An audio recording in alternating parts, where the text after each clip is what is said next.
1907 का साल। पंजाब के एक छोटे से गांव बंगा, जिला लायलपुर, अब पाकिस्तान में एक बालक का जन्म हुआ। नाम रखा गया भगत सिंह। जन्म से पहले ही उसके पिता और चाचा जेल में थे, क्योंकि वे ब्रिटिश हुकूमत के खिलाफ संघर्ष कर रहे थे। मानो क्रांति का खून उसकी रगों में बह रहा था। जब बाकी बच्चे खिलौनों से खेलते थे, भगत सिंह मिट्टी में खेत नहीं, स्वतंत्र भारत की कल्पना बोते थे। बचपन से ही उनके घर में देशभक्ति का वातावरण था। दीवारों पर लटके शहीदों के चित्र, चर्चाओं में सिर्फ आजादी की बातें।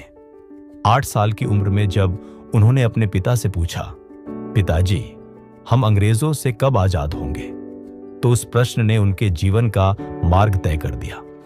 1919 जलियांवाला बाग हत्याकांड। नन्हा भगत जब वहां पहुंचा तो उसने जमीन में गिरी खून से सनी मिट्टी अपने हाथों में भर ली।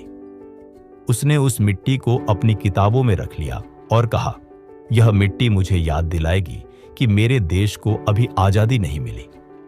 यह वह क्षण था जब एक बच्चे के दिल में क्रांति का बीज बोया गया। उस दिन से भगत सिंह ने तय कर लिया, अब सिर्फ पढ़ाई नहीं, देश को आजाद कराना है। लाहौर में उन्होंने लाला लाजपत राय, राम प्रसाद बिस्मिल और चंद्रशेखर आजाद जैसे क्रांतिकारियों से प्रेरणा ली। महात्मा गांधी के असहयोग आंदोलन ने उनके दिल को छुआ, लेकिन जब गांधी जी ने चौराचौरी कांड के बाद आंदोलन वापस लिया तो भगत सिंह निराश हुए। उन्होंने महसूस किया कि सिर्फ शांतिपूर्ण तरीके से आजादी नहीं मिलेगी, क्रांति जरूरी है जो देश की आत्मा को झकझोर दे। उन्होंने अपने बाल कटवा लिए, वेश बदला और कॉलेज छोड़ दिया ताकि कोई अंग्रेज उन्हें पहचान न सके। वह अब सिर्फ छात्र नहीं रहे, वह बन चुके थे भारत की आजादी का योद्धा। भगत सिंह ने Hindustan socialist Republican association HSRA की स्थापना की। उनका सपना सिर्फ अंग्रेजों को भगाना नहीं था, बल्कि एक न्यायपूर्ण, समानता आधारित भारत बनाना था। 1928 में लाला लाजपत राय की मृत्यु ने उन्हें तोड़ दिया। साइमन कमीशन के विरोध में हुई लाठीचार्ज से जब पंजाब के शेर की मौत हुई तो भगत सिंह के भीतर की आग ज्वालामुखी बन गई। उन्होंने प्रतिज्ञा ली, लाला जी की मृत्यु का बदला जरूर लिया जाएगा। 17 दिसंबर 1928 को भगत सिंह, राजगुरु और सुखदेव ने मिलकर पुलिस अधिकारी सॉन्डर्स को गोली मार दी, जो लाला लाजपत राय पर लाठी चार्ज का जिम्मेदार था। यह सिर्फ बदले की कार्रवाई नहीं थी, यह ब्रिटिश शासन को संदेश था कि भारत अब डरने वाला नहीं है। इसके बाद भगत सिंह ने कुछ समय के लिए गुमनामी ओढ़ ली, लेकिन उनके मन में एक और बड़ा विचार जन्म ले चुका था। क्रांति सिर्फ बंदूक की नहीं, विचारों की भी होती है।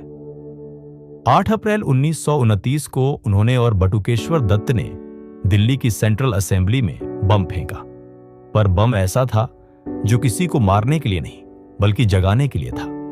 उनका नारा था, इनकलाब जिंदाबाद।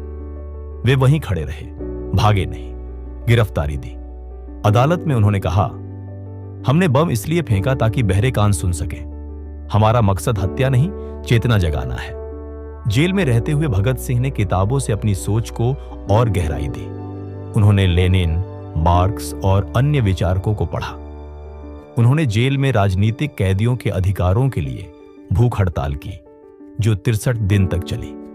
उनका शरीर कमजोर होता गया, लेकिन आत्मा पहले से अधिक मजबूत हो गई। उन्होंने कहा, जिंदगी लंबी नहीं, बड़ी होनी चाहिए। उनके लेखों और विचारों ने पूरे देश में आग लगा दी। हर युवा के होठों पर बस एक ही नाम था, भगत सिंह। जब फांसी का दिन नजदीक आया, 23 मार्च 1931, तो भगत सिंह ने मुस्कुराते हुए कहा, मेरे सपनों का भारत शायद मैं न देख पाऊं, पर मुझे पूरा विश्वास है कि वह आएगा। वे खुशी खुशी फांसी के फंदे पर झूल गए, जैसे कोई वीर अपनी अंतिम जीत का जश्न मना रहा हो। उनके साथ सुखदेव और राजगुरु ने भी बलिदान दिया। भगत सिंह मरकर भी अमर हो गए। उन्होंने साबित किया कि क्रांति सिर्फ हथियारों से नहीं, विचारों से होती है। उनकी मृत्यु ने लाखों दिलों में ज्वाला जगा दी। हर गली, हर घर में इनकलाब जिंदाबाद गूंजने लगा। वह 23 साल का नौजवान आज भी भारत के हर युवा के दिल में जिंदा है, एक प्रतीक बनकर कि सपनों के लिए, सच्चाई के लिए और देश के लिए कभी हार मत मानो।